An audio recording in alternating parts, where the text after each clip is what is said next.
Bonjour tout le monde, c'est Thibaut du site corrigetonimpôt.fr. Aujourd'hui, on va faire un nouveau point sur la fiscalité du meublé et les nouvelles mesures qui nous attendent pour l'année 2024.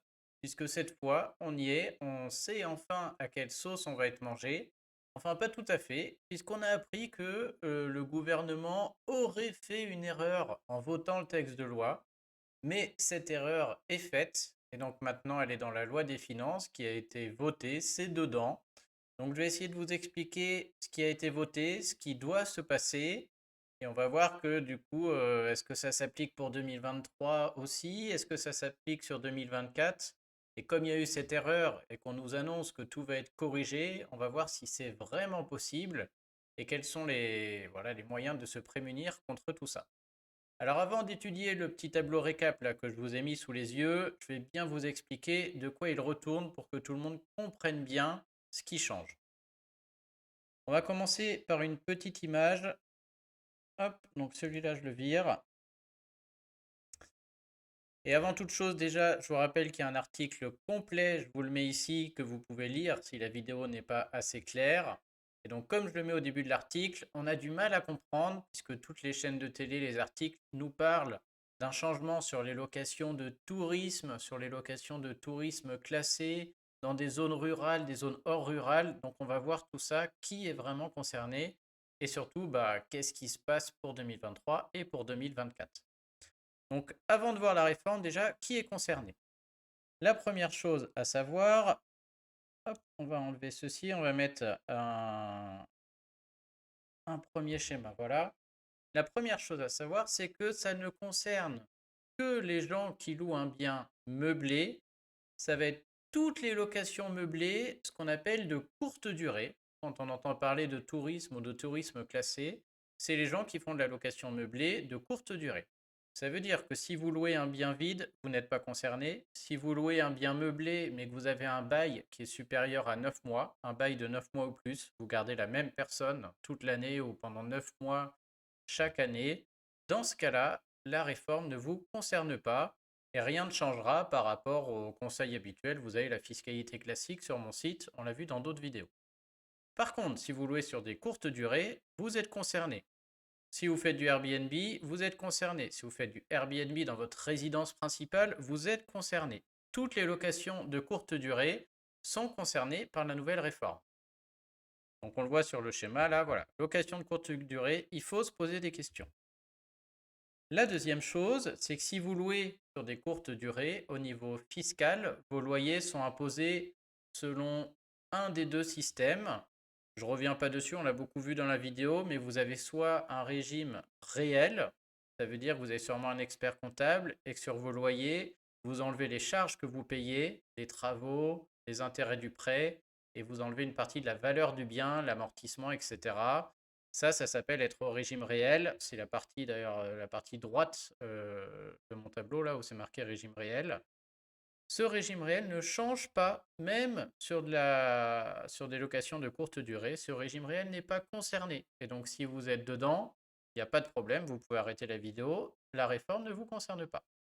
Par contre, si vous êtes en régime micro, c'est-à-dire que vous n'avez pas envie d'enlever toutes les charges, vous avez pris un régime plus simple qui s'appelle le régime micro BIC, on a un abattement sur les loyers qui peut être de 50%, qui peut être de 71%. On verra si vous avez un bien classé. Là, on est en plein dans la réforme. Donc voilà, déjà que ce soit clair, la réforme, elle concerne les gens qui louent de manière saisonnière, de manière touristique, c'est-à-dire à la semaine, c'est-à-dire des bails en dessous de 9 mois. Et elle concerne les gens qui sont au régime micro. Ceux qui sont au régime réel ne sont pas concernés. Par contre, là-dedans, ça concerne tout le monde avec des changements qui vont être différents. Voilà, j'espère que ce premier point est clair pour tout le monde. Alors du coup, qu'est-ce qui s'est passé? Je vous l'ai mis dans l'article. Avant de voir le tableau, on va voir le tableau ici récap. Mais juste, je reviens sur l'article et surtout, on va voir les textes de loi. Alors, je vous l'ai mis ici, je vous le relis, mais le gouvernement, en fait, actuellement, trouvait que les taux n'étaient pas bons. C'est-à-dire qu'actuellement, on a soit un abattement de 50%, qui est classique sur la plupart des meublés de tourisme, soit on a des meublés qui sont de tourisme, mais qui sont classés. C'est-à-dire souvent, on a des étoiles, c'est des chambres d'hôtes avec petit déjeuner, etc. Et ces meublés classés, ils ont un abattement au micro de 71%. Et le plafond va aussi être important. Les gens qui font du meublé classé, ils ont un plafond de 188 700 euros, c'est-à-dire qu'ils peuvent garder ce régime micro avec l'abattement de 71 jusqu'à 188 000 euros de loyer. Et les gens qui font du Airbnb classique, enfin n'importe quoi d'autre au régime micro, n'importe quel meublé saisonnier au régime micro, ils ont un loyer maximum à l'année de 77 000. Si on dépasse ces plafonds, on bascule automatiquement au régime réel, on n'a plus droit à ces abattements. Le gouvernement trouvait que les abattements de 71% étaient trop importants et il trouvait aussi que les plafonds étaient trop importants. Et donc, il a décidé, c'était l'essence du texte, hein, c'était que cet abattement de 71% devait être aligné sur l'autre et qu'ils devaient tous être alignés à 50%. Et que les meublés de classé, ils trouvaient que le plafond était un peu haut, donc les 188 000 seraient aussi ramenés à 177 000, à 77 000, pardon. Ça, c'était ce qui était prévu. Et dans le texte, on avait une distinction entre zone rurale et zone non rurale, zone tendue, quoi, entre guillemets. Et donc le texte nous disait que les zones rurales auraient pu encore bénéficier de cet abattement à 71%, avec un plafond qui aurait baissé, mais l'abattement qui reste intéressant. Et que les zones non rurales, par contre, basculaient à 50%. Si vous êtes perdu là, c'est pas grave, parce que tout ça a été complètement chanté par l'erreur du gouvernement qui, du coup, n'a pas voté cet amendement et en a voté un autre sans le faire exprès avec le 49.3. Donc tout ça, on s'en fiche. Notez quand même que la distinction entre zone rurale et zone non rurale va être importante. Si vous vous demandez où est votre logement, je vous mets un lien en description avec toutes les communes qui vous dira si vous êtes dans une zone rurale ou dans une zone non rurale. Alors, qu'est-ce qui s'est passé? Eh bien, c'est simple. Alors, il faut savoir qu'il y a eu un amendement qui avait été déposé très drastique. Je vous l'ai mis ici. Alors, il ne vous parle pas comme ça, mais c'est un amendement qui était particulièrement drastique, qui a été ajouté à un moment. Et au moment du vote, c'est celui-là qu'ils ont laissé.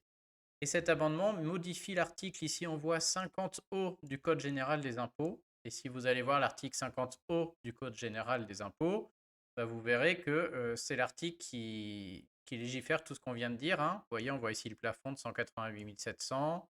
On voit aussi l'autre plafond de 77 700 pour tous les Airbnb. L'abattement de 50 qui est là et l'abattement de 71. Et donc cet amendement modifie cet article qui régit tous les Airbnb saisonniers qui sont au régime micro. Et il le chante, et pas qu'un peu. On va voir le petit schéma. Donc on voit ici le plafond qui va passer à 15 000 pour tout le monde. Ça me fait rire, mais bon. Et les nouveaux taux qui sont ici. Donc le vote, clairement, a voté ça. Hop, je vais vous mettre le petit tableau qui me paraît plus simple et que vous voyez ici. Donc qu'est-ce qui s'est passé? Alors, avant la réforme, vous avez ce que je vous avais mis, 77 000 et 50% pour toute location meublée. Hors zone rurale et zone rurale, on était à 188 000 de plafond et 71% d'abattement pour tous les biens classés. À partir de la réforme, le plafond est harmonisé à 15 000 pour tout le monde. Vous le voyez sur le schéma, entouré en jaune et rouge là. Que vous soyez en location meublée Airbnb, que vous louiez une partie de votre maison, que vous ayez un gîte classé en zone rurale, en zone pas rurale, peu importe, le régime micro n'est accessible que jusqu'à 15 000 euros de loyer. Au-delà, vous devrez basculer au régime réel. Première punition. Deuxième punition, le taux d'abattement en régime micro change. Pour toute location Airbnb, saisonnière, etc., c'est plus 50, c'est 30. Pour les biens classés, qui étaient à 71, si vous êtes hors zone rurale, c'est 30 aussi. Passe de 71 à 30, c'est énorme, hein. Et par contre, pour ceux qui sont en zone rurale, du coup, qui restent en zone rurale et qui sont meublés classés, hein, attention, hein, c'est pas les Airbnb, c'est ceux qui sont en meublés classés en zone rurale. Là, par contre, on pourrait rester à 51% d'abattement. Mais de toute manière, outre le taux fiscal ici qui diminue drastiquement, le gros problème ici, c'est le plafond. Puisque un plafond de 15 000 euros, bah, ça va concerner très peu de monde, hein. Dès lors que vous dépassez ce plafond de 15 000 euros, ça veut dire que le régime micro n'est plus possible. Et on l'avait vu dans les nombreuses conférences qu'on a fait sur le site, on bascule au régime réel, ça peut être intéressant, mais le régime réel, il faut s'y prendre un an à l'avance, il faut un expert comptable, il y a des frais pour du coup mettre en place ce régime réel. On ne peut pas le faire comme ça du jour au lendemain, faire un bilan, un compte de résultats, etc. Et donc cette mesure va faire que tout le monde va passer au régime réel. Et là où c'est encore plus marrant, c'est que maintenant c'est voté, c'est dans la loi des finances, donc ça s'applique. On ne peut plus revenir dessus, a priori. Et ça s'applique à partir de maintenant, même de l'année d'après, puisque on peut aller voir la loi des finances de toute manière. Dans la loi des finances, vous l'avez sous les yeux, là c'est le projet, mais la loi des finances c'est pareil. Le tout premier article, il est là. Hop. Et si vous allez le voir, il nous dit quoi? Il nous dit que toute cette loi des finances 2024, ah je l'ai perdu avec mon zoom. Mais en gros, toute loi des finances 2024, tous les changements s'appliquent dès les revenus 2023. Je ne sais pas si je vais réussir à vous le retrouver. Mais en gros, ça veut dire que toutes ces nouvelles mesures, c'est même pas pour les loyers que vous percevez en 2024, c'est pour aussi les loyers que vous percevez en 2023. On le voit ici. Voilà, premier article. Ça compte pour l'impôt sur le revenu dû au titre de l'année 2023 que vous allez déclarer en mai 2024. Ça veut dire que tous les gens qui louent en saisonnier, Airbnb, classé ou pas, peu importe, si vous avez fait plus que 15 000 euros de loyer, il faudrait être au régime réel sur la déclaration d'avril prochain. Et bah, ça, c'est dramatique, hein, puisqu'il faut trouver un professionnel, il faut faire toutes les démarches. Fiscalement, c'est peut-être pas intéressant pour tout le monde, etc., etc. Donc voilà, j'espère que la mesure sera plus claire pour vous. Je vous remets le petit tableau sous les yeux. On va rester là-dessus pour la suite. Et vous pouvez retenir la ligne qui est après réforme. Donc la première colonne, c'est toutes les locations meublées, seuil de 15 000 et taux au microbic de 30%. Au-delà de 15 000, c'est le régime réel. Les deux dernières, c'est pour le meublé classé. C'est vrai que j'aurais pu mettre meublé classé au-dessus des deux petites rubriques là. Meublé classé hors zone rurale, même punition. Meublé classé en zone rurale, l'abattement est meilleur, mais le plafond de toute manière est tout aussi. Donc le gouvernement a immédiatement réagi en disant que ça ne s'appliquerait pas pour les particuliers, que ça allait être changé. Alors est-ce que c'est possible? Donc ça, deux possibilités. Pour ce qui est d'abord des revenus 2024 et après, donc toute l'année 2024, c'est vrai que là, ils peuvent effectivement changer. En procédant ainsi, il faudrait qu'à la prochaine loi de finances, donc qui sera votée fin 2024, la loi des finances 2025, il faudrait qu'ils modifient cet amendement, qu'ils le suppriment par exemple. Et donc là, effectivement, comme l'amendement serait supprimé en 2025, c'est rétroactif comme on l'a vu pour l'année 2024, et du coup en 2024, on serait tranquille. Donc, on peut supposer que ce sera annulé pour 2024, mais quand même à plusieurs conditions. La première, c'est qu'ils ne refassent pas la même erreur, qu'ils arrivent à faire le truc correctement cette fois-ci. Et la deuxième, c'est que cette volonté de changer persiste pendant plus d'un an. Et en un an, il peut se passer beaucoup de choses, et rien ne garantit que dans plus d'un an, ils aient toujours envie de revenir en arrière. Donc ça, c'est une première chose, mais effectivement, pour 2024, ça peut changer. La deuxième chose, c'est est-ce que ça peut changer pour 2023? Parce que là, c'est vraiment le plus horrible. Là, c'est plus compliqué puisque la loi est passée. Et donc, pour que ça passe, il faudrait qu'il y ait très rapidement, donc avant le printemps 2024, une démarche un peu cavalière, c'est-à-dire, je crois que ça s'appelle une instruction fiscale, c'est-à-dire qu'ils ajoutent au bulletin officiel des finances publiques, donc au texte en vigueur, une petite mesure qui disent, voilà, cet aspect du texte de loi qui dit que le meublé subit cette réforme, exceptionnellement pour 2023, ça ne passera pas. Donc il faudrait qu'ils arrivent à faire ça rapidement, et c'est ce que promet le gouvernement pour l'instant. Et dans ce cas-là, effectivement, ça passerait. Alors, à ce niveau-là, si l'instruction fiscale est faite rapidement, qu'elle est publiée au BOFIP avant la campagne fiscale, pour annuler ce point précis de la loi, effectivement, ça pourrait passer. On peut noter que les professionnels là-dessus sont un peu divisés. C'est pour ça qu'il y a un flou en ce moment, hein. Vous entendez parler d'un flou, on ne comprend pas trop de quoi on parle. C'est surtout ce point-là, puisque certains estiment que cette solution est viable. D'autres pensent que c'est assez incertain ou qu'il y a des risques latents. Ça peut être la responsabilité du directeur des finances publiques qui est remis en cause par la Cour des comptes, par exemple.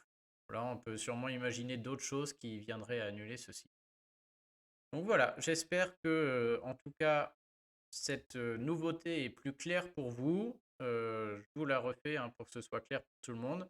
Si vous êtes au régime réel, vous n'êtes pas concerné. Si vous louez sur un bail de plus de 9 mois en meublé, vous n'êtes pas concerné. Si vous louez vide, vous n'êtes pas concerné. Par contre, si vous louez un bien meublé en Airbnb de manière saisonnière, vous êtes au régime micro, vous êtes forcément concerné. Si vous avez un bien classé, dans ce cas-là, il faudra faire attention de voir est-ce que vous êtes hors zone rurale ou en zone rurale, mais de toute manière, l'abattement ne sera plus de 71, il va basculer à 51, voire à 30%. Si vous dépassez de toute manière 15 000 euros de loyer, dans les deux cas, vous n'avez plus le droit à ce régime micro et il va falloir sûrement basculer au réel. Il faut suivre de très près ce qui se passe. Tous les autres loueurs en meublé Airbnb classique, ça va concerner quasiment toute la population. L'abattement passe de 50 à 30, c'est une augmentation de l'impôt, mais surtout le seuil du chiffre d'affaires est à 15 000. Et si ça reste ainsi, si vous avez plus que 15 000 euros de loyer, c'est un réel problème et il va falloir prendre des démarches administratives et comptables rapidement, ce qui peut être assez pénible. Voilà, je ne développe pas plus. Sur l'article, vous avez, voilà, en plus de tout ce que j'ai présenté, le dernier paragraphe qui vous explique les solutions et les conseils que je vous donne, puisque je ne peux pas les développer. Tout dépend de... Voilà, le paragraphe sur les solutions et les conseils est assez long, puisque tout dépend de combien vous avez de loyer, est-ce qu'il y a des charges sur votre bien immobilier, des prêts, des travaux. Ça dépend de où est situé votre bien et ça dépend aussi de quand vous avez commencé à louer meublé. Et donc les conseils voilà, diffèrent selon... Les stratégies ne sont pas les mêmes selon les caractéristiques de votre bien, je les ai détaillées dans l'article. Et je vous invite vivement à me suivre, alors sur la chaîne YouTube peut-être, mais je ne fais pas souvent les vidéos, surtout sur corrigetonimpôt.fr, puisque là par contre on fait des visioconférences avec les abonnés au moins une fois par mois, voire 2 fois par mois, où vous pouvez venir en direct et on parlera évidemment de ce sujet très régulièrement sur le début d'année et juste avant la campagne fiscale pour voir comment réagir et où il y a des articles au moindre changement au niveau des mesures fiscales. Voilà, j'espère que la vidéo vous a plu. N'hésitez pas à la partager si c'est le cas. J'essaie d'être disponible en commentaire, plutôt en commentaire de l'article. C'est assez rare que je passe sur YouTube pour répondre. Je vous souhaite à tous une bonne journée. À très bientôt. Au revoir.